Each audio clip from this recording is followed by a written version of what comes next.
Hello my dear friends and masters, welcome back to our channel oneness vegetarianism. నా పేరు Swapneshwari.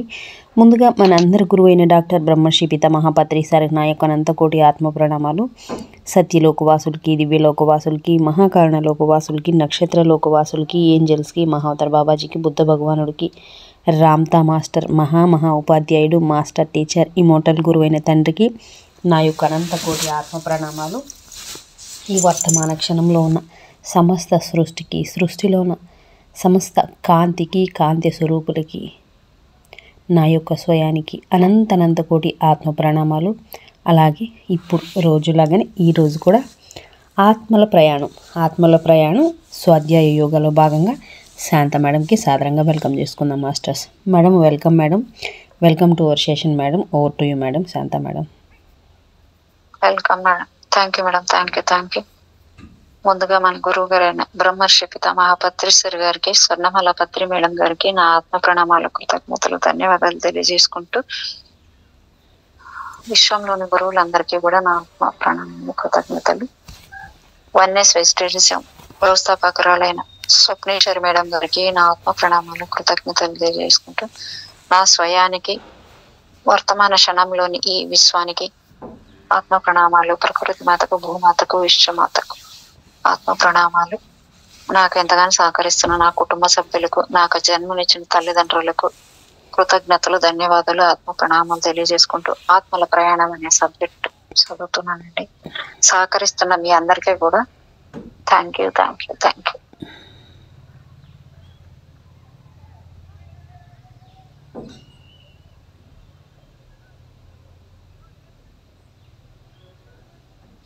Doctor గారు నిన్నటి subject లో కొంచెం సబ్జెక్ట్ అది ఇంటర్వ్యూ అయిపోయింది. అంటే లేతల బలమైన శరీరంతో, అప్లేల బలహీనమైన శరీరంతో నీకు కలిగిన అనుభవాలను ఈ రోజు ఏ విధంగా ఉపయోగపడ్డాయి, లేదా ప్రస్తుత జన్మ మీద వాటి ప్రభావం ఏమాత్రం లేదు అంటావా అని అడిగారు.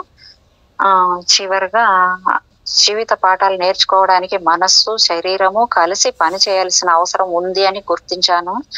దానివల్ల నాకు ప్రతిరోజు మేలు కలిగింది అని సబ్జెక్ట్ చెప్పింది అనమాట. అంటే మనం కూడా ఈ జీవితంలో మన పాఠాలు నేర్చుకోవడానికి అంటే ఈ ఆత్మ, శరీరం రెండు కలిసే పని చేస్తాయి అనేది ఇక్కడ అర్థమైంది నాకైతే. మీరు ఎలా అర్థం చేసుకుంటారో దీన్ని తీసుకోండి. ఇక్కడ కొంచెం డాక్టర్ గారు కొంచెం చెప్తున్నారు సూచనలు. నా క్లయింట్లు కాళ్ళు విరిగిన సన్నివేశాన్ని తిరిగి అనుభూతి చెందుతున్న సమయంలో ఆమెకు కొన్ని బాధ నివారణ సూచనలు ఇచ్చాను. మా సెషన్ పూర్తయ్యే సమయానికి గత జన్మలో కాలి బాధను గురించిన జ్ఞాపకాన్ని పూర్తిగా తొలగిపోయేట్లు చేశాను. ఆ తర్వాత తనకు ఇంకా ఏమాత్రం నొప్పి లేదని, ప్రతిరోజు హాయిగా టెన్నిస్ ఆడుతున్నానని ఆమె నాకు ఉత్తరం రాసింది. అంటే దాంట్లో ఎలా బయటపడాలనేది కూడా ఇక్కడ ఈయన సెషన్ నుంచి బయటకు వచ్చింది చూడండి మేడం. ఆ దాంట్లో నుంచి తెచ్చుకుందాన్ని ఈమె ఎలాగా కాలు విరిగిన దాన్ని కూడా అనుభూతి చెందే సమయంలో ఆమె కొన్ని బాధ నివారణ సూచనలు ఇచ్చారు ఈయన. పూర్తయ్యే సమయానికి ఆమె కాలు నొప్పి పూర్తిగా బాధ తగ్గి టెన్నిస్ ఆడేంత స్థితికి వచ్చింది ఆమె. ఇప్పుడు నేను చెప్పిన 2 గత జన్మలు పూర్తిగా వేర్వేరు పరిస్థితుల్లో ఆత్మ తన శరీరాలను ఎలా ఎంపిక చేసుకుంటుందో వివరించడానికి ఉద్దేశింపబడ్డాయి. ఆత్మలు తమ స్వభావంలోని వివిధ అంశాలను అభివృద్ధి చేసుకోవడం ద్వారా తామేమిటో వ్యక్తపరచుకోవడానికి ప్రయత్నిస్తాయి. వివిధ శరీరాల ద్వారా ఎలాంటి శారీరక, మానసిక సాధనాలను ఉపయోగించినా అంతా కర్మ సిద్ధాంతం ప్రకారమే జరుగుతుంది. ఒక జన్మలో ఆత్మ ఒక విపరీత ధోరణిని ఎంచుకుంటే తమ అభివృద్ధి బ్యాలెన్స్ చేయడానికి ఎప్పుడో మరో జన్మలో దానికి వ్యతిరేకమైన ధోరణిని ఎంచుకుంటుంది.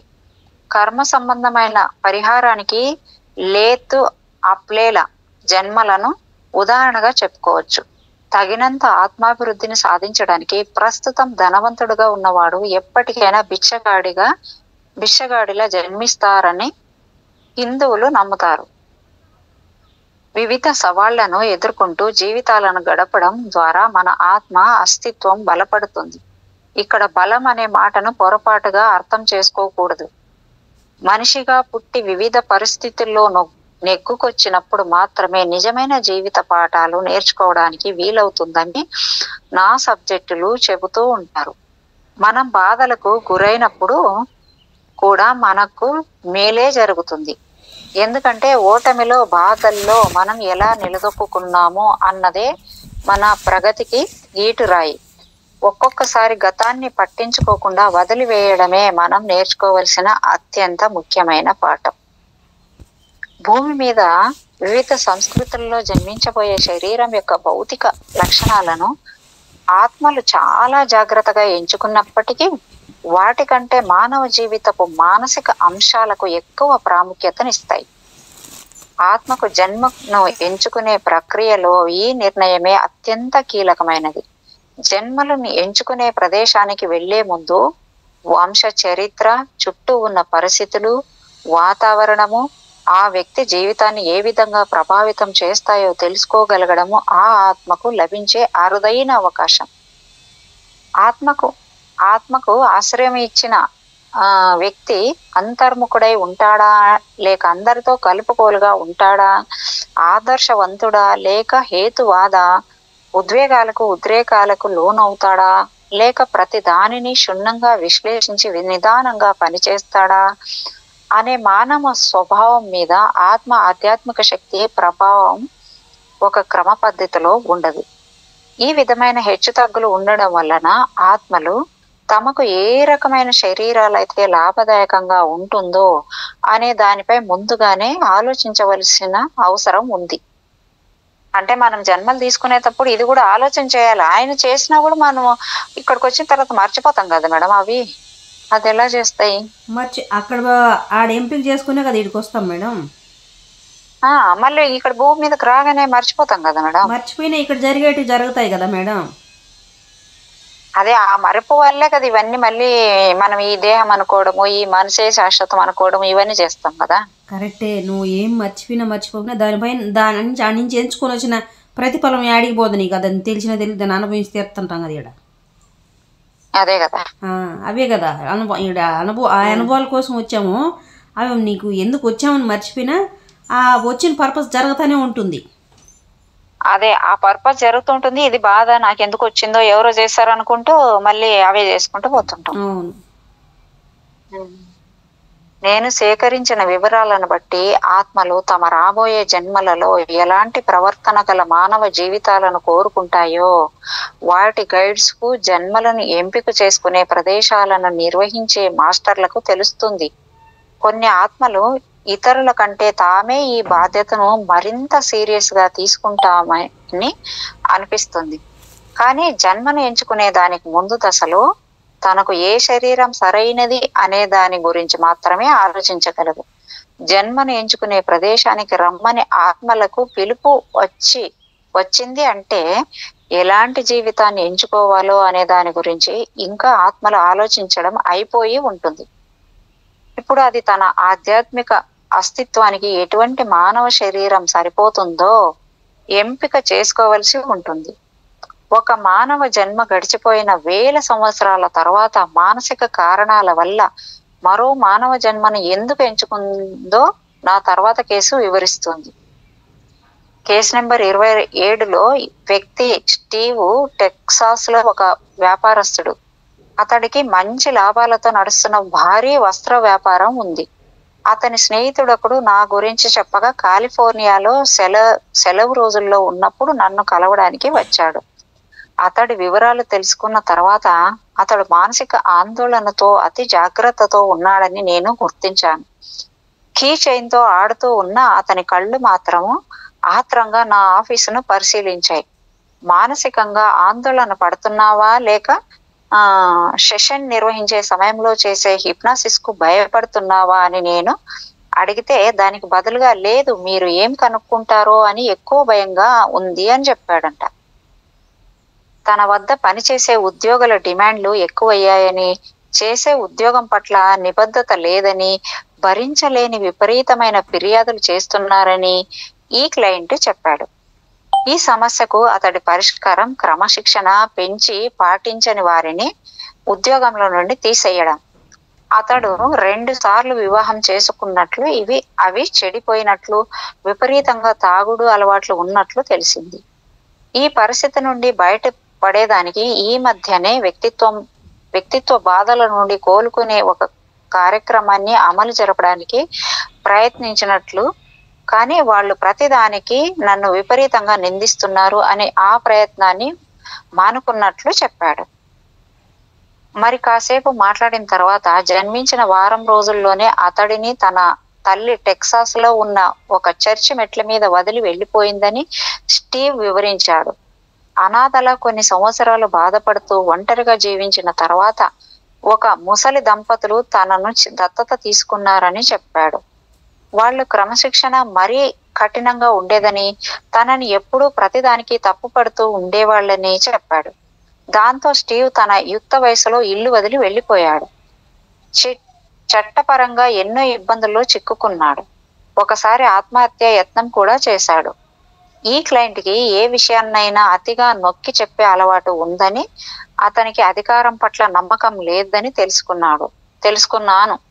అతడి కోపానికి మూల కారణాలు అతని ఒంటరితనము, ఆదరణ లేకపోవడము, తన జీవితం ఒక అధీనంలో లేదని, పట్టు తప్పుతోందని, నిజంగా తానేమిటో తెలుసుకోవడానికి ఏ ప్రయత్నమైనా చేసేందుకు తాను సిద్ధమని స్టీవ్ చెప్పాడు. అతడు తన సిటీకి తిరిగి వెళ్ళిన తర్వాత రెగ్యులర్ కౌన్సిలింగ్ చేయించుకోవడానికి ఒప్పుకుంటే, అతడి అచేతన మనసులో ఏముందో కొంతవరకు తెలుసుకునేదానికి నేను అంగీకరించాను. ఈ కేసు తన వివరాలు చెబుతున్నప్పుడు స్టీవ్ తన ఆత్మ స్వభావాన్ని ఒకవైపు నిలబెట్టుకుంటూనే మరోవైపు మానవ శరీరంలోని భౌతిక శరీరానికి ఎలా స్పందిస్తుందో మనం చూడవచ్చు.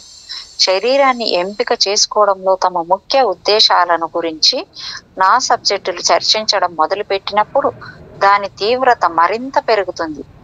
ఈ కేసును ఉపయోగించడానికి ముఖ్య కారణం చిన్నతనంలోనే బాధలు అనుభవించడం ద్వారా మన గుర్తింపును తెలుసుకోవడానికి చేసే ప్రయత్నము గురించి చెప్పడం. చిన్నతనంలోనే వ్యక్తిత్వ కలతల బారిన పడే వ్యక్తులలో ప్రవేశించిన ఆత్మలు కావాలనే అటువంటి కష్టమైన జీవితాన్ని ఎంచుకుంటాయి.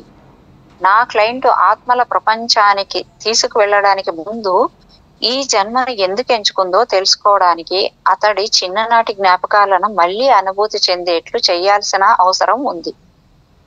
ఈ కేసును వివరించడానికి మొదట్లో దీని సారాంశాన్ని క్లుప్తంగా చెప్తాను. అందులో సబ్జెక్టు తన కన్న తల్లిని మళ్ళీ చూడడం జరుగుతుంది.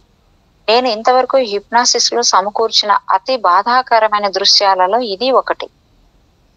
కేసు నెంబర్ 27 డాక్టర్ గారు అడుగుతున్నారు, ఇప్పుడు నువ్వు ఈ జన్మలో వారం రోజుల పసిబిడ్డవి. నీ కన్న తల్లి నిన్ను కడసారిగా చూస్తూ ఉంది. నువ్వు పసిబిడ్డవైనా పర్వాలేదు, ఎందుకంటే నీలో ఉన్న ఎదిగిన వ్యక్తి మనస్సుకు అక్కడ జరుగుతున్నదంతా తెలుసు. అక్కడ ఏం జరుగుతూ ఉందో ఉన్నదన్నట్లు నాకు వివరించు.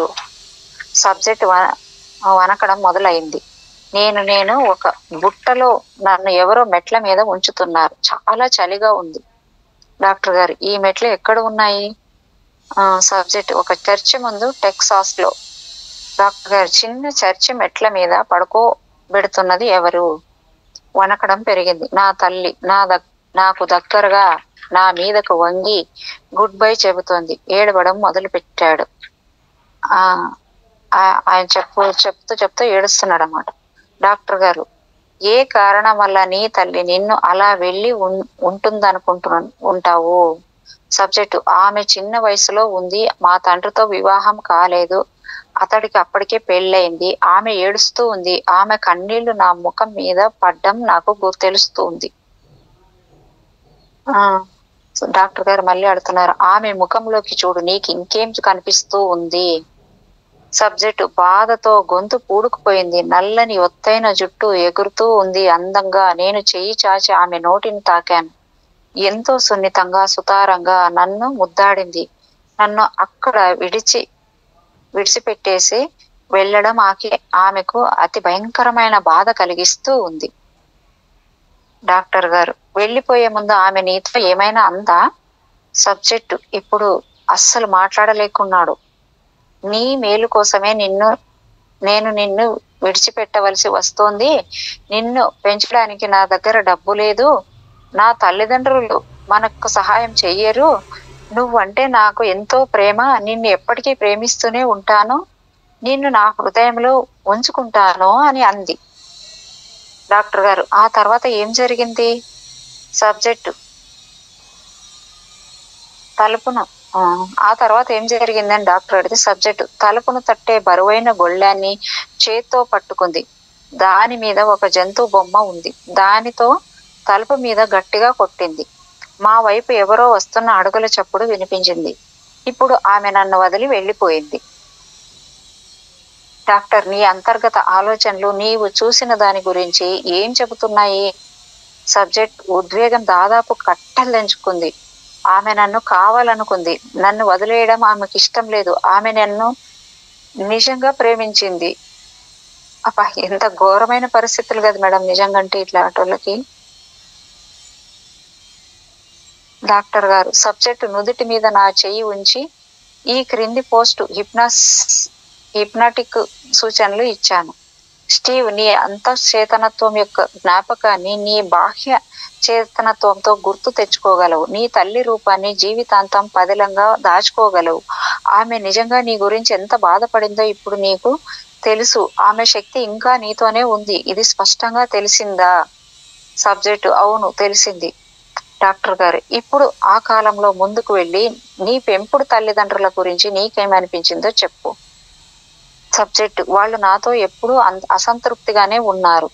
ప్రతి విషయంలో నన్ను తప్పు పట్టి అపరాధ భావం కలిగేటట్లు చేశారు. నన్ను అదుపాజ్ఞల్లో పెడుతూ ఎప్పుడూ విమర్శిస్తూ ఉండేవారు. సబ్జెక్టు ముఖం కన్నీళ్లతో చెమటతో తడిసిపోయింది. నేనెలా ఉండాలో తెలియట్లేదు. నేను నిజంగా నేను కాదు. డాక్టర్ గారు, నేను నా గొంతు పెంచి నీలో ఏది నిజం కాదో చెప్పు. నా సబ్జెక్టు నటించడం. ఆగాడు. డాక్టర్ గారు, చెబుతూనే ఉండు, ఆపకు అన్నాడు. సబ్జెక్టు, నేను నిజంగా కంట్రోల్లో లేను. ఎప్పుడూ కోపము, అందరినీ అవమానపరుస్తూ చివరికి నిరాశపడుతున్నాను. గమనిక, ఇప్పుడు మరికొంత రీకండిషనింగ్ చేసి నా సబ్జెక్టును అతని అంతఃచేతన మనస్సు, అధిచేతన మనసుల మధ్య అటు ఇటు తీసుకువెళతాను. డాక్టర్ గారు, సరే స్టీవెన్, ఇప్పుడు మనము ఈ జన్మకు ముందు జన్మలకు వెళదాం. నీ కన్నతల్లి ఆత్మతో కలిసి నువ్వు ఎప్పుడైనా ఇంకేదైనా జన్మలో జీవించావా? సబ్జెక్టు చాలాసేపు ఆగి, అవును, జన్మించాను. డాక్టర్ గారు, భూమి మీద ఏదైనా జన్మలో మీ ఇద్దరి మధ్య శారీరకంగా లేదా ఉద్వేగపరమైన బాధ కలిగిందా?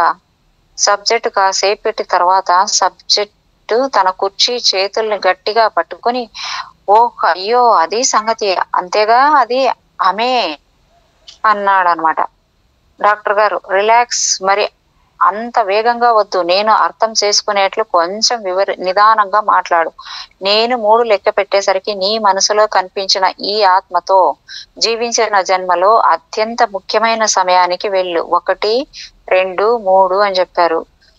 ఎప్పుడు సబ్జెక్టు దీర్ఘంగా నిట్టూర్చి, అయ్యో, అదే వ్యక్తి, కానీ శరీరం వేరే, కానీ అప్పుడు కూడా ఆమె నా తల్లే.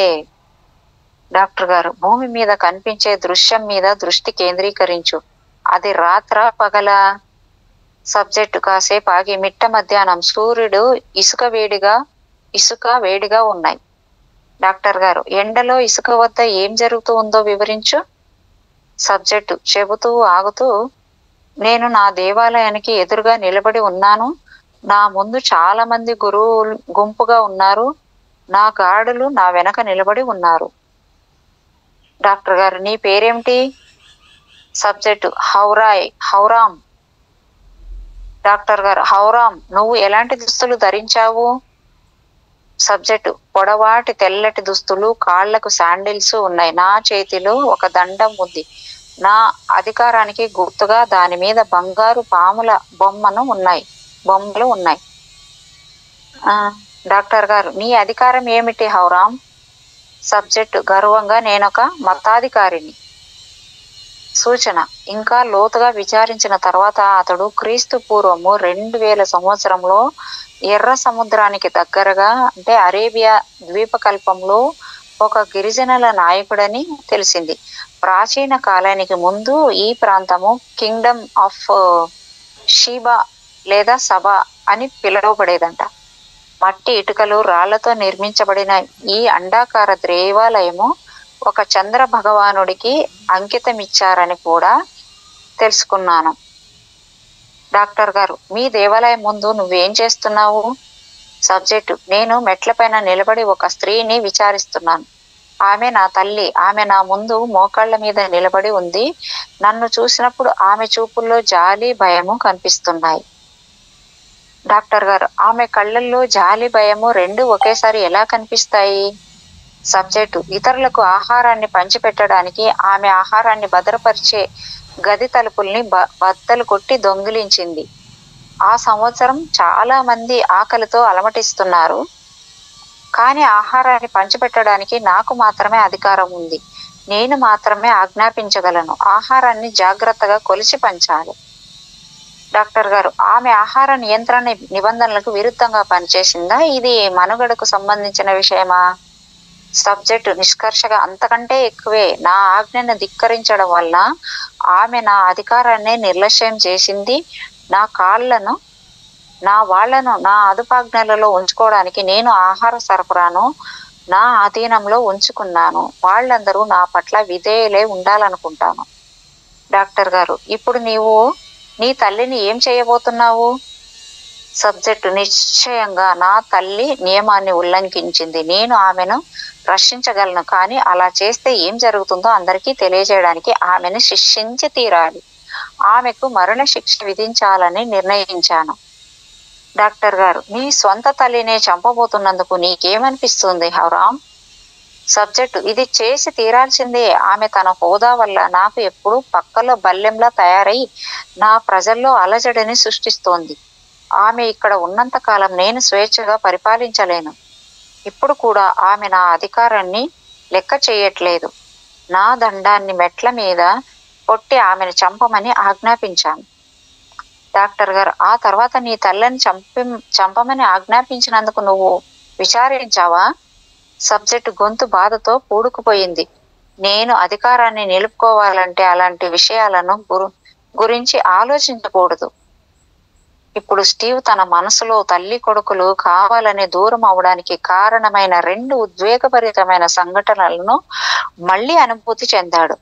అవి కర్మపరంగా జరిగినట్లు అతడు గుర్తించిన అతడి తల్లి అతడిని చర్చి మెట్ల మీద వెళ్ళి పెట్టడం చారిత్రక ప్రతీకారంగా భావించకూడదు. అతడికి ఈ బాధ నుండి చికిత్స మొదలవ్వాలంటే మనం ఇంకా ముందుకు వెళ్ళవలసి ఉంది. మా తర్వాత సెషన్ స్టీవ్ ఆత్మ గురించి మరిన్ని వివరాలు రాబట్టడానికి ఉద్దేశించబడింది. అది చేయడానికి నేను అతడిని ఆత్మల ప్రపంచానికి వెనక్కి తీసుకువెళ్ళాను. మంచి ఫలితం కోసం ప్రతి కేసులో నేను సబ్జెక్టును సరైన ఆధ్యాత్మిక ప్రదేశానికి తీసుకెళ్లాను. కేసు నెంబర్ 13లో నేను పునశ్చరణ ప్రదేశాన్ని ఉపయోగించాను. కేసు నెంబర్ 27 విషయంలో జన్మను ఎంపిక చేసుకునే ప్రదేశం నుండి తిరిగి వచ్చిన వెంటనే ఏం జరిగిందో తెలుసుకోవడానికి, దానిని మరలా అనుభూతి చెందడానికి తిరిగి ఆ ఆధ్యాత్మిక కాలానికి వెళతాం. ఈ సన్నివేశంలో తన ప్రస్తుత శరీరాన్ని ఏ కారణాల వల్ల వెంచుకున్నాడో, అతని జీవితంలో ఇతర ఆత్మల పాత్ర ఏమిటో స్టీవ్ తెలుసుకోవాలనుకుంటున్నాను.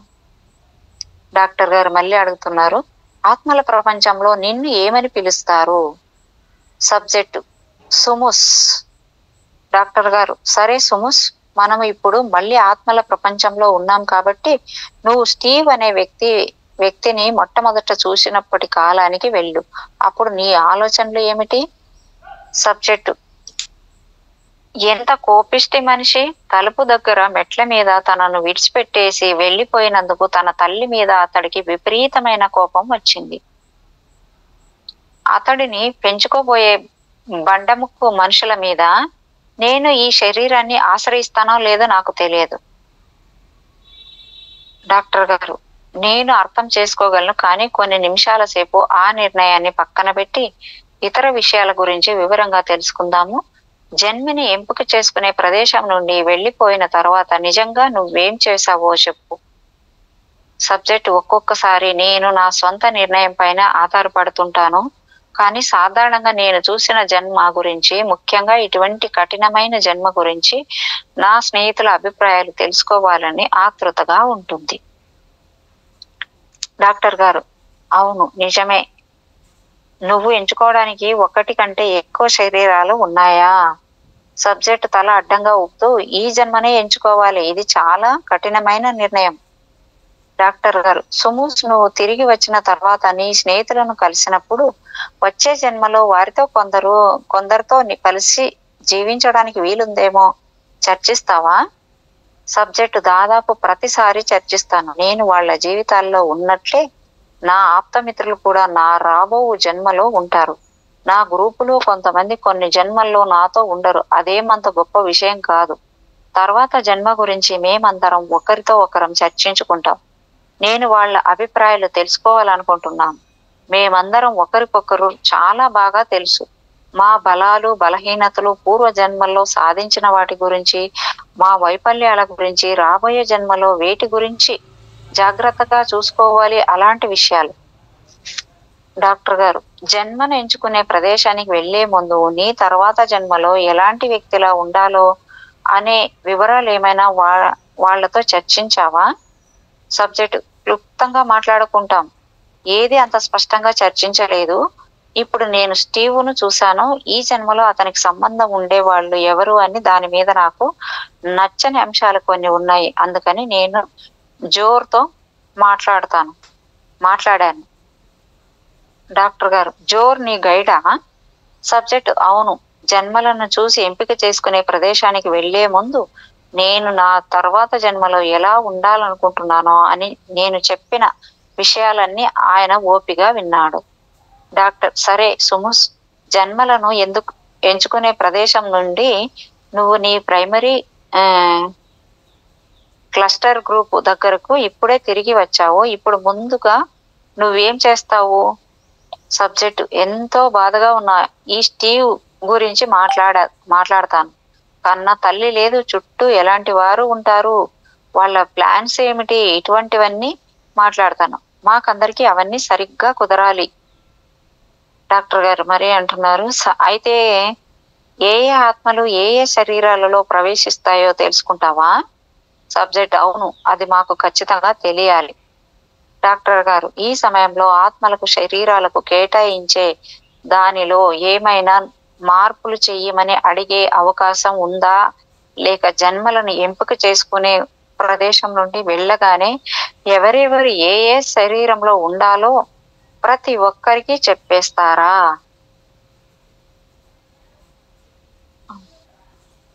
సబ్జెక్టు: దేనికి ఎవ్వరిని బలవంతం చెయ్యరు. ఏం చెయ్యాలో మాకు తెలుసు.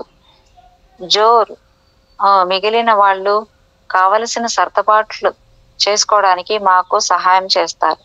ఏ ఏ శరీరంలో జీవితం ఎలా ఉంటుందో ముందుగా చూసుకోవడానికి మమ్మల్ని పిలుస్తారు. అంటే సబ్జెక్ట్ ముఖం గంభీరంగా మారిపోయింది. బ్రాకెట్లో ఇచ్చాడు. డాక్టర్ గారు: ఈ క్షణంలో నిన్ను ఎవరైనా ఇబ్బంది పెడుతున్నారా సుముస్? సబ్జెక్ట్ ఏమాత్రం సంతోషం లేని గొంతుతో: అయ్యో, నా స్నేహితులు వెళ్ళిపోతున్నారు, వేరే వాళ్ళు వస్తున్నారు. ఓ ఎలాగానే అనుకుంటున్నాడు అనమాట ఆయన.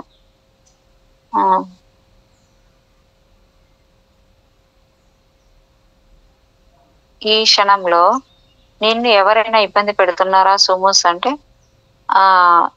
అంటే అయ్యో, నా స్నేహితులు వెళ్ళిపోతున్నారు, వేరే వాళ్ళు వస్తున్నారు, ఓ ఎలాగా అని అంటున్నారు.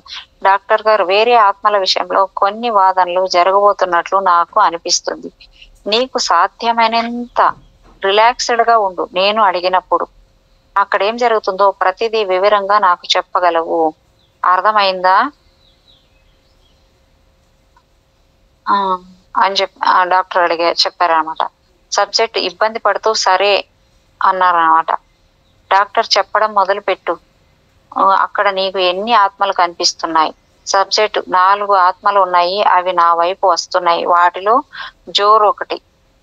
డాక్టర్: ముందుగా ఎవరున్నారు? సబ్జెక్ట్ నా చెయ్యి పట్టుకుని: అదుగో ఇయాన్, ఆమె మళ్ళీ నా తల్లిలా జన్మించాలనుకుంటోంది. డాక్టర్ గారు: ఆ ఆత్మ హౌరామ్, స్టీవులకు తల్లిగా జన్మించిన ఆత్మేనా? సబ్జెక్ట్ అవును ఆమె, అయ్యో ఆమె మళ్ళీ నాకు ఇష్టం లేదు. ఆ డాక్టర్ గారు ఏం జరుగుతుంది? సబ్జెక్ట్ మేమిద్దరము రాజీ పడవలసిన సమయం ఇదేనని, మళ్ళీ తల్లి కొడుకుల అస్తవ్యస్త జీవితాన్ని గడుపుదామని ఇయాన్ నన్ను అడుగుతోంది. డాక్టర్ గారు కానీ సుముస్ జన్మలను ఎంచుకునే ప్రదేశంలో స్టీవ్ తల్లి తన బిడ్డను చర్చికి తీసుకురావడం నువ్వు చూసినప్పుడు నీకు ఈ సంగతి తెలియదా?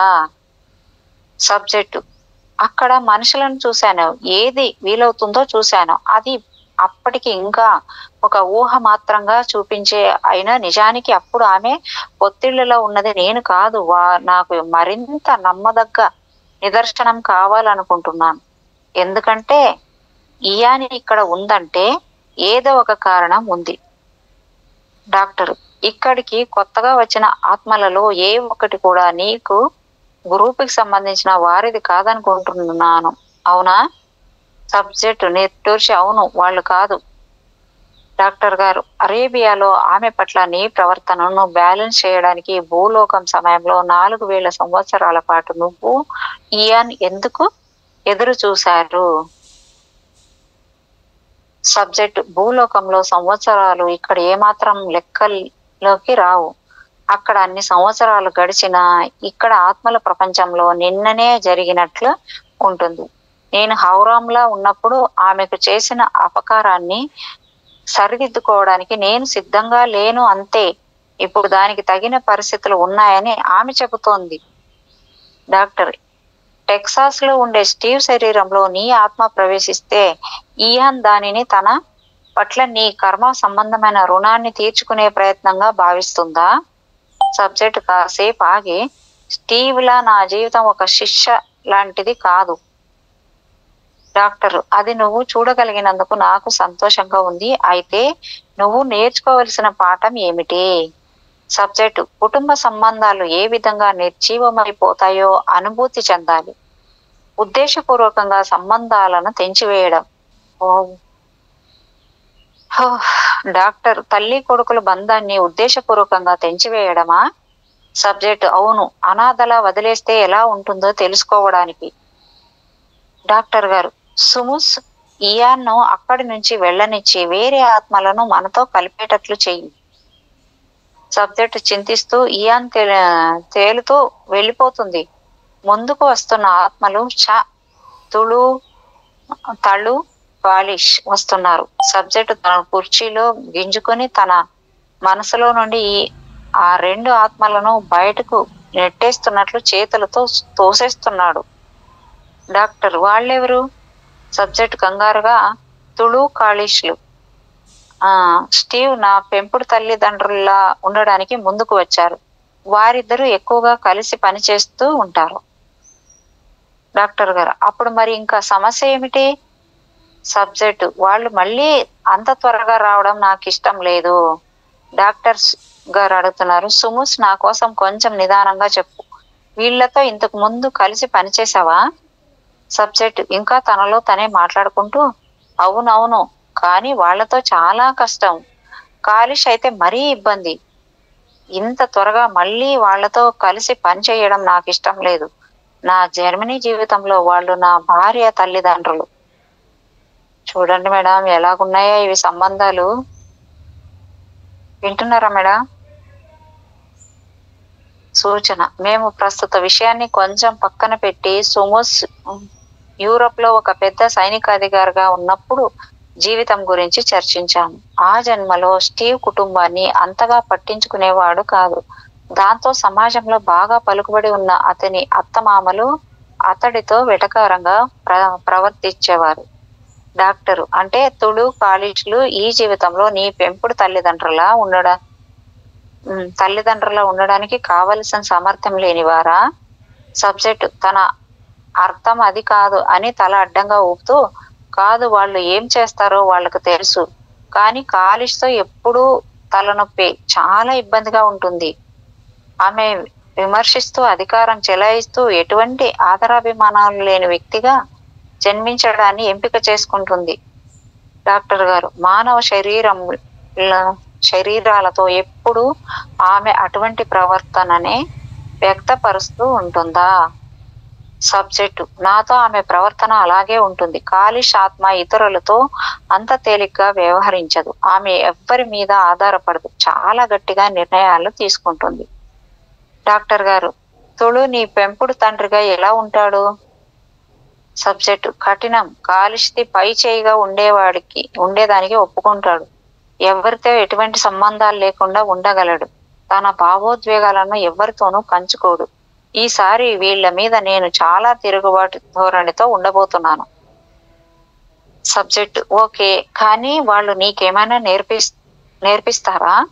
సబ్జెక్ట్ అవును, వాళ్ళు నేర్పించగలరు అని నాకు తెలుసు, కానీ నేను ఇంకా దాని గురించి వాదిస్తున్నాను. ఇప్పుడే జోర్ ఇయాన్ ఇక్కడకు వచ్చారు. డాక్టర్, ఈ కాన్ఫరెన్స్ లో తర్వాత ఏం మాట్లాడబోతున్నావు? సబ్జెక్టు ఇయాన్ నా పెంపుడు తల్లిలా ఉండాలని కోరుకుంటున్నాను. వాళ్ళందరూ దానికి నవ్వుతున్నారు. నా వాదనను జోర్ ఒప్పుకోవట్లేదు. నేను జోర్తో క్లోజ్ గా ఉంటానని అతనికి తెలుసు. డాక్టర్ గారు, సుముస్ వాళ్ళు నిన్ను ఆట పట్టిస్తూ ఉన్నారా? సబ్జెక్టు అయ్యయ్యో కాదు, ఆ విధంగా ఏమాత్రము కాదు. నేను వాళ్లతో చేసిన తప్పుల్ని సరిదిద్దుకోవడానికి, నేను విముఖంగా ఉండడానికి గల కారణాలు చెప్పమని నన్ను తొలు కాలిష్ నిలదీస్తున్నారు. డాక్టర్ గారు, టెక్సాస్ లోని శిశువు శరీరంలో కలవడానికి నిర్ణయించుకోమని ఈ ఆత్మలు నిన్ను చుట్టుముట్టి బలవంతం చేశాయని నువ్వు అనుకున్నావేమోనని నాకు అనిపించింది. సబ్జెక్టు ఆ విధంగా ఇక్కడ జరగదు. నాకు జీవితం పట్ల ఉన్న భయాలను చర్చించుకుంటున్నాం. డాక్టర్, కానీ నీకు తొలు కాలిష్ లాంటి ఇష్టం లేదని నేను అనుకున్నాను. సబ్జెక్ట్ నా గురించి వారికి తెలుసు. నాతో నిక్కచ్చిగా అంటే స్ట్రిక్ట్ గా ఉండేవాళ్ళు కావాలి, లేదంటే వారి మాట నేను వినను. నాకు జీవితాన్ని ఆషామాషిగా తీసుకునే అలవాటు ఉందని ఇక్కడ అందరికీ తెలుసు. వాళ్ళు లేకుండా నా జీవితం విచ్చలవిడిగా అయిపోతుందని నాకు నచ్చ చెప్పారు. వాళ్ళు ఇద్దరు ఎంతో క్రమశిక్షణ ఉన్నవాళ్ళు. డాక్టర్ గారు, దీన్ని బట్టి నువ్వు వాళ్లతో టెక్సాస్ జీవితంలోనికి ప్రవేశించాలని నిర్ణయం దాదాపు తీసుకున్నట్లే అని నాకు అనిపించింది. సబ్జెక్ట్ లోతుగా ఆలోచిస్తూ అవును, చిన్న పిల్లవాడిగా ఉన్నప్పుడే వాళ్ళు నా మీద ఎన్నో ఆంక్షలు విధించేట్లు ఉన్నారు. కాలిష్ వ్యంగ్యపు మాటలు, తుళు ప్రతి విషయాన్ని ఏమాత్రం తప్పు లేకుండా ఉండాలనుకోవడం, ఇయాన్ను పోగొట్టుకోవడం, ఈ జన్మ చాలా దుర్భరంగా ఉండబోతుంది. డాక్టర్ గారు, నీ తల్లిదండ్రుల పాత్రలు పోషించడం వల్ల తుళు కాలిష్లకు ఏం ప్రయోజనము? సబ్జెక్టు కాలిష్ తుళుల మనస్తత్వాలు నా మనస్తత్వం వేరు వేరు. వారి వ్యవహారంలో నేను తలదూర్చి అలడి సృష్టించకూడదు. వాళ్ళు కఠినంగా ఉండి వాళ్ళ గర్వాన్ని తొలగించుకోవడానికి ఇది ఉపయోగపడవచ్చు. డాక్టర్ గారు, నువ్వు భూలోకంలో ఉన్నప్పుడు నీ జీవితాన్ని మంచిగా లేక చెడుగా ప్రభావితం చేసేవాళ్ళు నీ జీవితంలో ఎందుకు ప్రముఖ వ్యక్తులు అవుతారో నీ ఆత్మ మనసుకు ఎప్పుడు తెలుస్తూ ఉంటుందా? సబ్జెక్టు తెలుస్తుంది, కానీ ఆ జన్మలో నేను ఉన్న వ్యక్తికి కూడా అలాగే తెలుస్తుంది అని కాదు. చిరునవ్వుతో భూలోకంలో మనము ఆ విషయాన్ని తెలుసుకోగలగాలి. డాక్టర్ గారు, అప్పుడు మనం చేస్తున్నది అదేనా? ఇప్పుడు మనం చేస్తున్నది అదేనా? సబ్జెక్ట్ అవును, నేను నీ సహాయంతో ఆ ఉద్దేశాన్ని కొంచెం మోసం చేస్తున్నాను, కానీ పర్వాలేదు, నేను దీనిని ఉపయోగించుకుంటాను. మన బాహ్య చేతన మనస్సు ద్వారా అసలు ఆత్మలుగా మనం ఏమిటి అని కనుగొనడం మధ్యలో చాలా మందికి అంతుబట్టిన విషయం. అధిచేతన స్థితిలో కూడా మనలో కొంత బాహ్య చేతన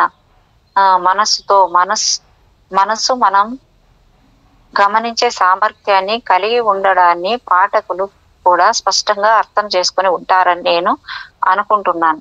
హిప్నోథెరపీ జరిపేటప్పుడు మనసులోని అన్ని అంశాలను కలుపుతూ క్లయింట్ తమ అంతరంగంలోకి వెళ్ళడానికి సహాయపడడము నా పనిలో ప్రధానమైన భాగం.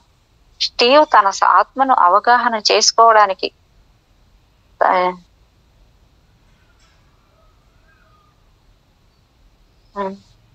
తన ప్రవర్తన అంతరంగిక ఉద్దేశాలు తెలుసుకోవాలన్న ఆలోచన. ఇప్పుడు మా మధ్య జరిగే సంభాషణ ద్వారా స్టీవ్ శరీరంలోకి సుముసు ఆత్మ ప్రవేశించడానికి వెనక ఉన్న ఇంకొన్ని విషయాలు బయటపడతాయి. జోరు, ఇయాను, తళు, కాలిష్లతో కాన్ఫరెన్స్ అయిపోయాక సుముస్ను నిశ్శబ్దంగా ఉన్న ఒక ఆధ్యాత్మిక ప్రదేశానికి తీసుకువెళ్ళాం. డాక్టర్, ఇప్పుడు చెప్పు సుముస్, నువ్వు ఎంచుకున్న శరీరాల్లో ఎంతవరకు నీ ఆత్మ అసలు అస్తిత్వాన్ని వెలిబుచ్చగలిగావు? సబ్జెక్టు, చాలా వరకు, కానీ ఏ రెండు శరీరాలు ఒక్కటిగా ఉండవు. నవ్వుతూ, ఆత్మ మానవ శరీరాలు ప్రతిసారి చక్కగా అతకవు తెలుసా. నేను నా పూర్వ శరీరాల్లో కొన్నింటిని మిగిలిన వాటికంటే ఎక్కువగా ఇష్టంగా గుర్తు తెచ్చుకుంటూ ఉంటాను. డాక్టర్ గారు, నీ ఆత్మ మెదడుపై ఆధిపత్యం చెలాయించడం లేదా దానికి తొలగిపోవడం జరుగుతుందని అంటావా? సబ్జెక్టు, అది చెప్పడం కష్టం. వివిధ శరీరాల ద్వారా మేము ఏమిటో వ్యక్తపరచుకోవడానికి ప్రయత్నిస్తాం, కానీ ప్రతి మెదడు చూపే ప్రభావంతో చాలా సూక్ష్మమైన తేడాలు ఉంటాయి. డాక్టర్ గారు, ఆత్మలు లేకుండా మానవ శరీరాలు ఎలా ఉంటాయని అనుకుంటావు? సబ్జెక్టు, ఇంద్రియాలు, ఉద్వేగాలు వాటిపై అధికారం చెలాయిస్తాయి. డాక్టర్ గారు, ప్రతి మానవ మెదడు నువ్వు వేరుగా ప్రతిస్పందించేట్లు చేస్తుందని నమ్ముతావా? సబ్జెక్టు, నేను ఏమిటో అనేదాన్ని కొన్ని శరీరాలు వేరే వాటి కంటే బాగా ఉపయోగించుకుంటాయి. కొన్ని భౌతిక ఉద్వేగాలు చాలా బలమైనవి, నన్ను అణిచివేస్తాయి. నేను అప్పుడు అంతగా ప్రభావం చూపించలేకపోతున్నాను. డాక్టర్ గారు, అంటే ఈ శరీరం యొక్క కేంద్ర నాడీ వ్యవస్థ వల్ల ప్రభావితమై స్టీవ్ ఎలా అయితే విపరీతమైన కోపాన్ని ప్రదర్శిస్తాడో ఆ విధంగానా? సబ్జెక్టు, అవును, అటువంటి గుణాలు వంశపారంపర్యంగా వస్తాయి. డాక్టర్ గారు, కానీ ఈ శరీరాన్ని ఎంపిక చేసుకోక ముందే స్టీవ్ ఎలా ఉంటాడో నీకు తెలుసు కదా. సబ్జెక్టు చిరాకుగా, అవును, అదే నా సమస్య. ముందే చెడ్డగా ఉన్న పరిస్థితిని నేను ఇంకా చండాలంగా తయారు చేస్తాను. మనిషి మనసులో గందరగోళాలు లేకుండా ప్రశాంతంగా ఉన్నప్పుడు మాత్రమే నేను సరిగా పరిస్థితులను బేరీజు వేయగలను. అయినా కానీ నాకు విపరీతమైన ధోరణి గల వ్యక్తులుగా ఉండాలంటే ఇష్టం. డాక్టర్ గారు, బేరీజు వేయడం అంటే నీ ఉద్దేశం ఏమిటి? సబ్జెక్టు ఐడియాలను బేరీజు వేయగలగడం, కష్టకాలంలో స్టీవ్ స్పందించే తీరును అర్థం చేసుకోవడం. డాక్టర్ గారు, నిష్కర్షగా ఉన్నట్లు చెప్పాలంటే నువ్వు స్టీవ్ శరీరంలో సంబంధం లేని వేరే కొత్త వ్యక్తిలా ఉన్నావనిపిస్తుంది. సబ్జెక్టు, నీకు అటువంటి అభిప్రాయం కలిగించుంటే సారీ. మేము మనసులను కంట్రోల్ చేయలేం. మా ఉనికి వల్ల వాళ్ళు ఎదిగేటట్లు ప్రపంచాన్ని సరైన దృష్టితో చూసి నైతికతకు స్పందించేట్లు, జీవితానికి ఒక అర్థం వచ్చేట్లు ప్రయత్నిస్తాం. డాక్టర్ గారు, అదంతా బాగానే ఉంది, కానీ మానవ శరీరాలను మీ ఎదుగుదల కోసం కూడా వాడుకుంటారు కదా. సబ్జెక్ట్, అవును, ఖచ్చితంగా. అనువుగా మార్చుకొని శక్తిని ఇచ్చి పుచ్చుకోవడం లాంటివి. డాక్టర్ గారు, ఎంచుకునే శరీరానికి అనుగుణంగా మీ శక్తిని మార్చుకుంటారా? సబ్జెక్టు, అలా కాదు, ప్రతి శరీరం యొక్క ఉద్వేగ అవసరాలను బట్టి నాలోని వివిధ లక్షణాలను వ్యక్తపరుస్తాను అని చెప్తే బాగుంటుంది. డాక్టర్ గారు, సరే, ఇంకా స్పష్టత కోసం ప్రయత్నిద్దాం. ప్రస్తుతం భూమి మీద నీకు స్టీవ్ మెదడుకి మధ్య ఏం జరుగుతూ ఉంది? సబ్జెక్టు, నేను మునిగిపోయాను అని అనుకునేవాడిని. కొన్ని సందర్భాల్లో నా శక్తి అంత నెగిటివ్ పరిస్థితులలో అలసిపోయి స్పందించకుండా సబ్దుగా ఉండిపోతుంది. డాక్టర్ గారు, హౌరామ్ స్టీవ్ జీవితాలు, వాటి మధ్య జన్మలన్నీ ఒకసారి చూడు. వాటన్నింటిలో ఉన్న ఒకే రకమైన లక్షణాలు ఏమైనా నిన్ను ఆకర్షించాయా? సబ్జెక్టు చాలాసేపు ఆగి, నేను బలమైన సంబంధం కోరుకునే అస్తిత్వాన్ని, ఇతరులతో కలుపుగోలుగా ఉంటూ దూకుడుగా ప్రవర్తించే వ్యక్తుల శరీరాలను ఎంపిక చేసుకుంటాను. డాక్టర్ గారు, దూకుడు అంటే నువ్వు చెప్పాలనుకున్న విషయాన్ని నొక్కి చెప్పడం అని కాకుండా శత్రుత్వం అని నేను అర్థం చేసుకుంటున్నాను. సబ్జెక్టు కాసేపు ఆగి, తమ తోటి వాళ్ళని ప్రభావితం చేసే వాళ్ళు అంటే బలంగా ఒక్కసారిగా పూర్తిగా విరుచుకుపడే వ్యక్తిత్వాలున్న వారి పట్ల ఆకర్షితుడవుతాను. డాక్టర్ గారు, నీ ఆత్మకు నీ చుట్టూ ఉన్న వారిని కంట్రోల్ చేయడం అంటే ఇష్టమా? సబ్జెక్టు, కంట్రోల్ చేయడం కాదు కానీ నా చుట్టూ ఉన్న వారితో బలమైన సంబంధం లేని వ్యక్తులుగా జీవించడాన్ని నేను ఎంచుకోను. డాక్టర్ గారు, సుముస్ నీతో ఉన్న ఇతర ఆత్మలను వారి జీవితాల్లో ఎలా ఉండాలో డైరెక్ట్ చేస్తుంటే అది కంట్రోల్ చేస్తున్నట్లు కాదా? సబ్జెక్ట్ సమాధానం లేదు. డాక్టర్ గారు మళ్ళీ అడుగుతున్నారు, నీ మానవ సంబంధాల గురించి జోర్ ఏమంటాడు? సబ్జెక్ట్, కీలకమైన నిర్ణయాలు తీసుకునే స్థాయిలో ఉండే వ్యక్తులుగా ఉండి మనుషులను ప్రేరేపించడానికి బలాన్ని ఉపయోగించడం అంటే నాకు ఇష్టమని చెప్తాడు. సామాజిక రాజకీయ గ్రూపులకు నాయకుడు ఉండడానికి తపన పడతానని అనుకుంటారు. డాక్టర్ గారు, అంటే నువ్వు ప్రకాశవంతంగా అంతగా పలుకుబడి లేని శరీరాన్ని ఇష్టపడలేదన్నమాట. సబ్జెక్టు, ఖచ్చితంగా లేదు. డాక్టర్ గారు, కావాలని ఇబ్బంది పెట్టడానికి ఇంకా కఠినంగా మాట్లాడుతూ డాక్టర్ గారు, సుముస్ నువ్వు అరేబియాలో హౌరామ్గా ఉన్న జీవితంలో నీకున్న అధికారాన్ని దుర్వినియోగం చేయడాన్ని ఇష్టపడడం, అలాగే టెక్సాస్లో స్టీవ్గా ఉన్న జీవితంలో నీ ఉద్యోగులను బాధ పెట్టడంలో సంతోషాన్ని వెతుక్కోవడం నిజం కాదా? సబ్జెక్ట్ గట్టిగా అరుస్తూ, నో, అది నిజం కాదు. మనుషులకు నాయకుడిగా చూడండి, మనుషులకు నాయకుడు పనిచేసేటప్పుడు చాలా విషయాలు వెళ్ళిపోయింది. నేను ఒప్పుకోను అని చెప్తుంది కదా మేడం. ఒకరు కాదు, నలుగురు పిల్లల్ని గుమ్మం కాడ వదిలేసి సడి లేకుండా పారిపోయింది. వాళ్ళు నన్ను చూసి టింగ్ టింగ్ టింగ్ ఒప్పుకొని వచ్చేస్తారు. నేను ఆడికి పోతే ఆడికి నేను కూడా ఒప్పుకోను మేడం. నో, గట్టిగా అరవండి మరి. అదే నన్ను పట్టుకొని అరుస్తారు. ఆడికి పోయినా ఎంత వచ్చేస్తారు చిన్న చిన్నగా నడుచుకుంటా. నో, అది నిజం కాదు. మనుషులకు నాయకుడిగా పనిచేసేటప్పుడు చాలా విషయాలు చేయి దాటిపోతాయి. భూమి మీద పరిస్థితులే అంత, ప్రతి ఒక్కటి నాశనం అయిపోతుంది. దీంట్లో నా తప్పేం లేదు. డాక్టర్ గారు, హౌరామ్, స్టీవులు ఇద్దరికి వారిలో ఉన్న నీ ఆత్మ కారణంగానే మరీ విపరీతంగా ప్రవర్తించడానికి అవకాశం దొరికింది అనవచ్చా? సబ్జెక్టు బాధగా, నేను సరిగా పని చేయలేదు, నాకు ఆ విషయం తెలుసు అని చెప్తాడు అనమాట. మరి డాక్టర్ గారు, చూడు సుముస్, నువ్వు ఒక చెడ్డ ఆత్మ అని నేను అనుకోవడం లేదు. నువ్వు అది అర్థం చేసుకోగలవు అనుకుంటున్నాను. కానీ నువ్వు మానవులకుండే అధికార దాహం అనే ఉచ్చులో తేలిక చిక్కుకుపోయి దిగజారిపోతూ ఉంటావేమో అనిపిస్తుంది. దానివల్ల ఇప్పుడు నువ్వు సమాజం అంటే వ్యతిరేక భావన కలిగిన వ్యక్తిగా తయారయ్యావు అనిపిస్తుంది. సబ్జెక్ట్ డిస్టర్బ్ అయ్యి, ఇప్పుడు నువ్వు కూడా నాకు జోర్లా మాట్లాడుతున్నావు. డాక్టర్ గారు, లేదు సుముస్, నేను అలా అనుకోవడం లేదు. బహుశా జోర్ మన ఇద్దరికి నీ లోపల ఏం ఉందో అర్థం చేసుకోవడానికి సహాయం చేస్తున్నాడేమో అనిపిస్తుంది. సబ్జెక్ట్, బహుశా అలాగే అయి ఉండవచ్చు.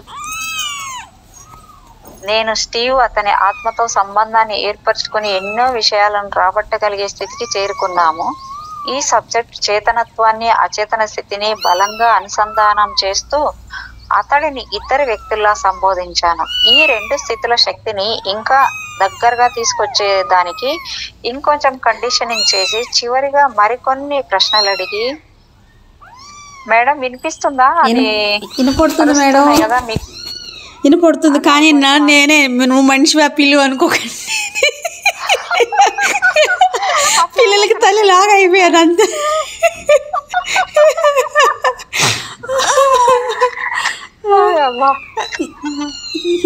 చూడు చుట్టూ, నా చుట్టూ ఇదే గోల.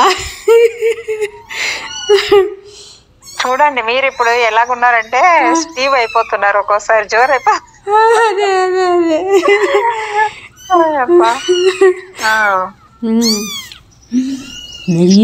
తన ఆత్మతో సంబంధాన్ని ఏర్పరచుకునే ఎన్నో విషయాలను రాబట్టగలిగే స్థితికి చేరుకున్నాము. ఈ సబ్జెక్టు చేతనత్వాన్ని అచేతన స్థితిని బలంగా అనుసంధానం చేస్తూ అతడిని ఇద్దరు వ్యక్తుల్లో సంబోధించాను. ఈ రెండు స్థితుల శక్తిని ఇంకా దగ్గరగా తీసుకొచ్చేదానికి ఇంకొంచెం కండిషనింగ్ చేసి చివరిగా మరికొన్ని ప్రశ్నలు అడిగి మా సెషన్ ముగించాను. అతని మనస్సు అటు ఇటు పోకుండా, అతని జ్ఞాపకాలు చెల్లాచెదరు కాకుండా చూడడం ముఖ్యం.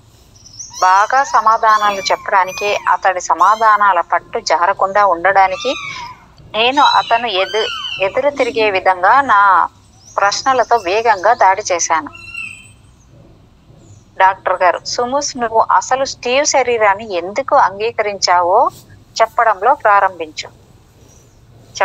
ప్రారంభించు. సబ్జెక్టు, ఇతరులకు నాయకుడిగా ఉండాలనే నా ఆకర్షణకు అతీతంగా ఎదగాలని, ఎప్పుడూ ఇన్ఛార్జిలా ఉండాలని కోరుకోవడాన్ని వదులుకోవాలని. డాక్టర్ గారు, స్టీవ్ జీవిత విధానం నీ ఆత్మకు నచ్చలేదా? సబ్జెక్టు, అతనిలో నాకు నచ్చని అంశం అందరికంటే పై స్థాయిలో ఉండాలి అనుకోవడం, కానీ అదే సమయంలో తనను తాను నాశనం చేసుకోవడం ద్వారా పరిస్థితుల నుండి తప్పించుకోవాలని ఆలోచించడం. డాక్టర్ గారు, అది నీకు నచ్చనప్పుడు అలా ఇంకా ఎందుకు ఉంది? సబ్జెక్టు, చిన్ననాటి అంటే వదిలి చిన్ననాటి విచారం అని ఆగిపోయాడు అనమాట. డాక్టర్ గారు, నేను ఇప్పుడు ఎవరి మాటలు వింటున్నాను? సుముస్, నువ్వు స్టీవ్లా నువ్వు సహాయం చేసుకుని ఈ పరిస్థితిని అధిగమించవచ్చు కదా. ఇయాన్ నిన్ను చిన్నప్పుడు విడిచిపెట్టిన అవమానం నుండి, తళ్ళు కాలుష్ల వల్ల ప్రేమకు నోచుకొని బాల్యం వలన నీకు కలిగిన కోపం నుండి బయటకు పడడానికి, ప్రేమకు నోచుకొని బాల్యం వల్ల నీకు కలిగిన కోపం నుండి బయటపడడానికి నువ్వు బాగా చురుకుగా పనిచేసి వాటిని తొలగించుకోవడానికి నువ్వెందుకు ప్రయత్నించడం లేదు? సబ్జెక్టు, నేను ఇప్పుడు ఎదిగాను, ఇతరులపై ఆజమాయిషి చేసే స్థాయిలో ఉన్నాను. ఇకపై ఎవ్వరూ నన్ను బాధ పెట్టలేరు. డాక్టర్ గారు, సుముస్, ఇప్పుడు నువ్వు స్టీవ్ ఇద్దరు కలిసి నాతో ఒక్కటిగా మాట్లాడుతుంటే మీ జీవన శైలి ఇంత ఆత్మ వినాశకరంగా ఎందుకు ఉందో తెలుసుకోవాలనుకుంటున్నాను.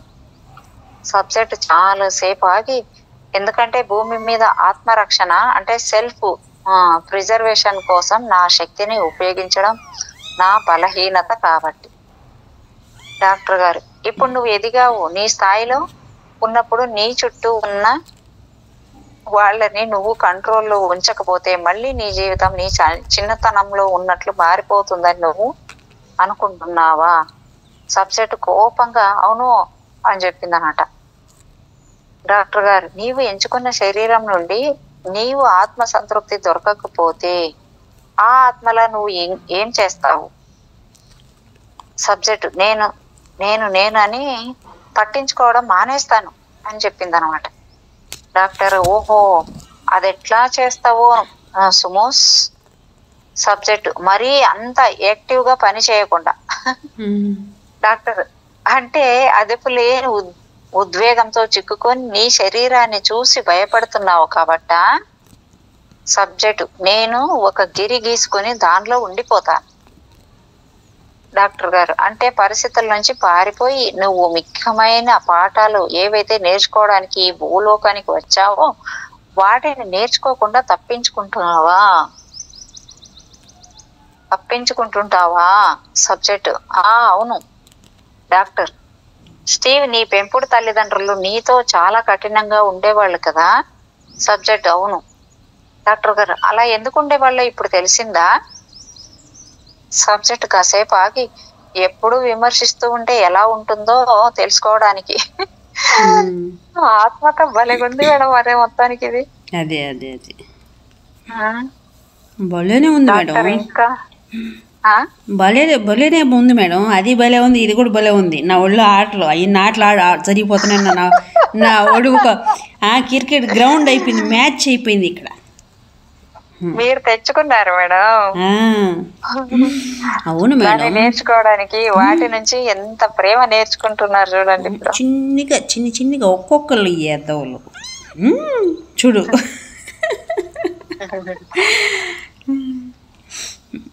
డాక్టర్ ఇంకా అంటున్నారు, సబ్జెక్టు అధిగమించి పరిపూర్ణంగా మారడానికి అంటే కటువుగా నాకు తెలియదు అని చెప్పేశాడు అనమాట.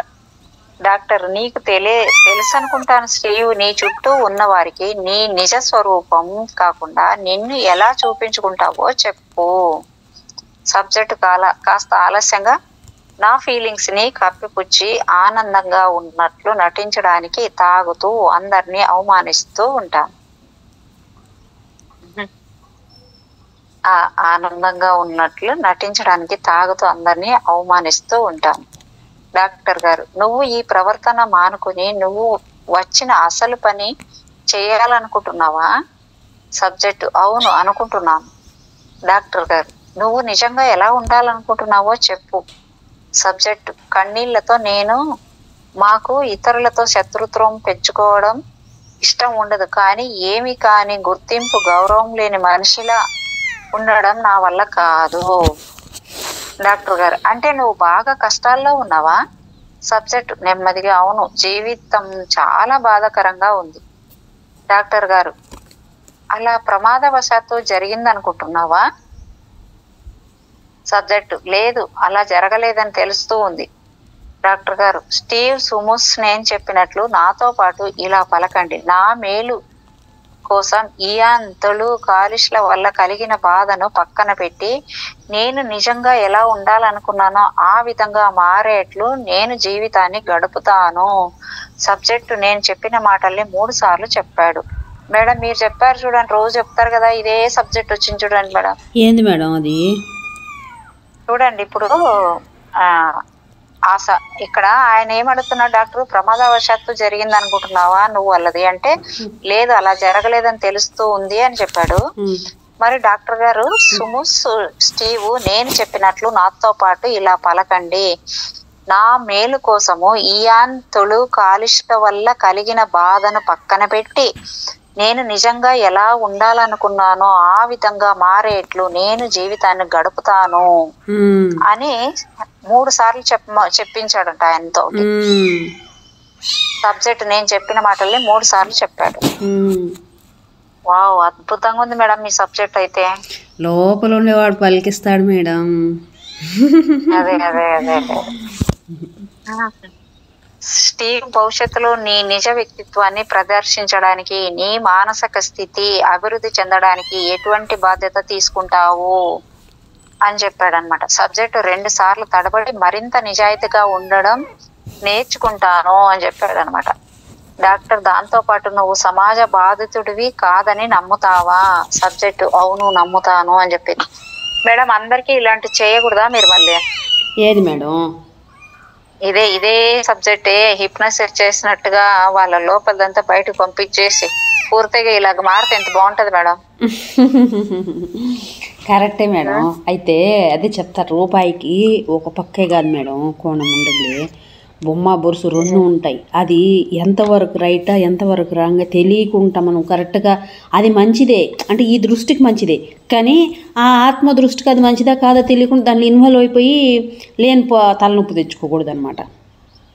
ఆ తలనొప్పి వద్దు. ఎవరైతే ఇష్టపడి వచ్చే వాళ్ళకి మాత్రం మీకు ఆ స్థితికి తీసుకురాగలిగే అంత మీకు అంత విశ్వాసం ఉంది అంటే వాళ్ళలోటి కొంచెం బయట పంపించి మంచి జీవితం కూడా కలుగుతుంది కదా మేడం. వాళ్ళు పూర్తిగా ఇంకా మారిపోవచ్చు కదా మనుషులు. అదే అదే అదే చూద్దాం మేడం, వాళ్ళు ముందుకు వచ్చారంటే నేను వస్తాను మేడం, మీరు రెడీ అంటే ఎవరు అవసరం లేదు, నేనే వస్తాను. ఫస్ట్ వ్యక్తిగా నేనే ఉంటా, ఫస్ట్ ఆత్మగా. అప్పుడు ఫస్ట్ ఆత్మగా మీరు ఉన్నప్పుడు ఏంటంటే మీ ఆత్మను మీరు అడగాలి. మీ ఆత్మని మీరు అడిగి ఓకేనంటే మనం ముందుకెళ్ళాలి. అది ఓకే మేడం. ఓకే మేడం, మీకు సబ్జెక్ట్ అయితే తెలుసు కాబట్టి ఇప్పుడు పూర్తిగా కూడా ఇంకా దీంట్లో బాగా విషదంగా ఉంది కాబట్టి ప్రయత్నం చేద్దాం మేడం మనము.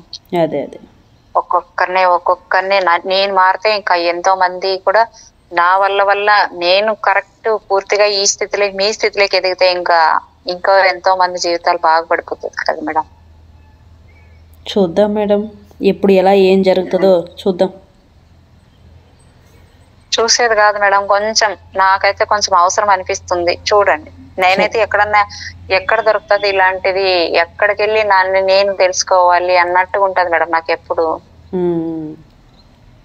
ఇప్పుడే కాదు, నాకు చాలా రోజుల నుంచి నేను ధ్యానంలో కూర్చున్నా కూడా దాన్ని తెలుసుకోలేకపోతుంటాను కదా అన్నట్టు నాకు. సరే చూద్దాం మేడం. స్టీవ్ నిజంగా ఎవరో, అతని జీవితం ఆశయం ఏమిటో తెలుసుకోవడానికి, అది అతనిలో బలంగా నాటుకోవడానికి నేను ఇచ్చిన కొన్ని సూచనలతో ఈ కేస్ సెషన్ ముగిసింది.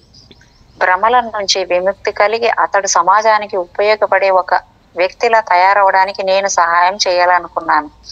అతని ప్రేమ భయాల గురించి, తరచుగా తనతో తాను సంబంధం కలిగి ఉండవలసిన అవసరం గురించి మాట్లాడుకున్నాం. కోపాన్ని, ఆత్మీయత లేకపోవడం అనే పరిస్థితుల్లో సరిగా నడుచుకోవడానికి అవసరమైన పునాది వేశాము అని నాకు అనిపించింది. ఈ సెషన్ తర్వాత కూడా క్రమం తప్పని కౌన్సిలింగ్ చేయించుకోవలసిన అవసరం గురించి స్టీవ్ కు గుర్తు చేశాను. సుమారు 1 సంవత్సరం తర్వాత బాల్యంలో కోల్పోయిన తన వ్యక్తిత్వాన్ని తనలోనే కనుగొన్నట్లు, చక్కగా కోలుకుంటున్నట్లు నాకు ఉత్తరం రాశాడు. తను గతంలో చేసిన తప్పులు, వైఫల్యాలు కాదు, నిజానికి అవి తనను తాను మెరుగుపరుచుకోవడానికి మార్గాలని తెలుసుకున్నాడు. ఇలాంటిదే రావాలి కదా మేడం అందరిలో. అది తప్పులు తెలుసుకోవడం అనేది కాదు, కాకపోతే అది తప్పులు అని తెలిస్తే ఆ మనిషి మరి ఒప్పుకోవడానికి అహం అడ్డం వస్తుంది. కాకపోతే ఇట్లా మనం మెరుగవడానికి ఈ సబ్జెక్ట్ చాలా చాలా బాగుందబ్బా. మనకై మనమే నిర్ణయించుకున్న కష్టాలు తరచుగా మన చిన్నతనంలోనే ఎలా ప్రారంభం అవుతాయో కేసు నెంబర్ 27 వివరించింది. అందుకే ఆత్మ తను జన్మించబోయే కుటుంబాన్ని ఎంచుకోవడానికి చాలా ప్రాముఖ్యతనిస్తుంది. ఈ జీవితంలోకి వచ్చే ముందే మన తల్లిదండ్రుల సంతానంగా జన్మించడానికి మనలో ప్రతి ఒక్కరము మనకు మనమే స్వచ్ఛందంగా ఎంచుకుని వచ్చాము అనే విషయాన్ని అంగీకరించడం కొంతమందికి కష్టం. ఒక సాధారణ వ్యక్తి తన తల్లిదండ్రుల ప్రేమ పొందినా మనకు రక్షణ కల్పించవలసిన సన్నిహితులు ఆ విధంగా చేయకపోవడం వల్ల కలిగిన బాధాకరమైన జ్ఞాపకాలు మనలో చాలా మందికి అలాగే ఉండిపోతాయి. మనం మన ప్రమేయం లేకుండా ఈ కుటుంబంలో పుట్టామని, తల్లిదండ్రులు కుటుంబ సభ్యుల దౌర్జన్యానికి బలయ్యామని అనుకుంటూ ఎదుగుతాం. ఈ అభిప్రాయం తప్పు. నా క్లయింట్స్ తమ కుటుంబ సభ్యుల ప్రవర్తన వల్ల ఎంత బాధపడ్డారో నాకు చెప్పినప్పుడు వారి చేతనతోపు మనసును నేను అడిగే ప్రశ్న ఒక్కటే: మీ బాల్యంలో ఈ వ్యక్తి తారసపడి ఉండకపోతే మీరు ఏమి నేర్చుకోలేకపోయేవారు? దీన్ని అర్థం చేసుకోవడానికి కొంత సమయం పట్టవచ్చు, కానీ దానికి సమాధానం మన మనసుల్లోనే ఉంది. మనం ఎదిగిన తర్వాత మన చుట్టూ ఎవరు ఉండాలో ముందే డిజైన్ చేయబడుతుంది. అలాగే మన బాల్యంలో వివిధ మనుషుల మధ్య మనం జీవించడానికి కూడా కొన్ని ఆధ్యాత్మిక కారణాలు ఉంటాయి.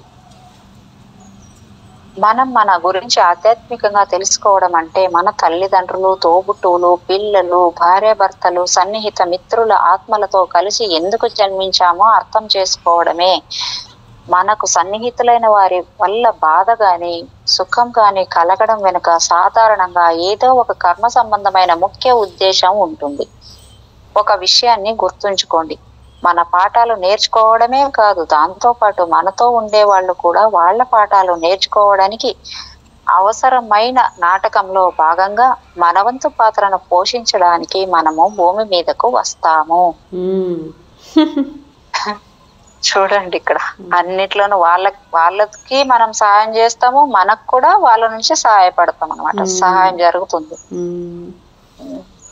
ఇప్పుడు భయానక వాతావరణంలో జీవిస్తూ ఉండడం వలన ఆత్మల ప్రపంచం దివ్య కృపకు నిలయం కాదు అని అనుమానించేవారు కొందరున్నారు.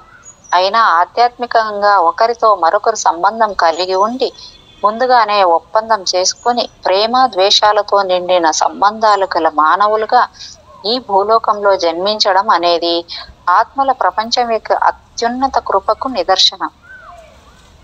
ఈ సంబంధాలలో కష్టాలను అధిగమిస్తే భవిష్యత్తు జన్మలలో ఘర్షణతో కూడిన మానవ సంబంధాలు తిరిగి అనుభవించవలసిన అవసరము ఉండకపోవచ్చు. భూలోకంలో అటువంటి ఇబ్బందులు ఎదుర్కొని నిలదొక్కుంటే జన్మించిన ప్రతిసారి మన అవగాహన స్థాయి పెరుగుతుంది. ఆత్మల్లా మన అస్తిత్వానికి మరింత గుర్తింపు లభిస్తుంది. ట్రాన్స్ లో ఉన్న వ్యక్తులకు తమ ఆత్మ అస్తిత్వానికి మానవ అహానికి మధ్య తేడాను స్పష్టంగా గుర్తించడం ఇబ్బందిగా ఉండవచ్చు. మానవ వ్యక్తిత్వ రూపకల్పనలో ఆత్మతో పని లేకుండా కేవలం పంచేంద్రియాలు మన మనుగడకు అవసరమైన ప్రాథమిక ప్రేరణలే ముఖ్యమైనవి అయితే అప్పుడు ఆత్మయే మన సంపూర్ణ వ్యక్తిత్వం అవుతుంది. అంటే దాని అర్థము ఒక మనిషి అసూయతో ఉండే మానవ అహాన్ని దానితో పాటు అసూయ లేని ఆత్మను కలిసి ఉండడం వీలవదు అని ఒక ఉదాహరణగా చెప్పుకోవచ్చు. అయినప్పటికీ తమ ఆత్మకు అస్తిత్వానికి తమ ఆత్మ ప్రవేశించిన శరీరాల మానవ వ్యక్తిత్వాలు వ్యక్తపరిచిన దానికి మధ్య సూక్ష్మమైన తేడాలు ఉన్నాయని నా కేసులు చెబుతూ ఉంటారు. ఔరామ్ స్టీవుల మధ్య ఉన్న పోలికలను తేడాలను కేసు 27 చూపించింది.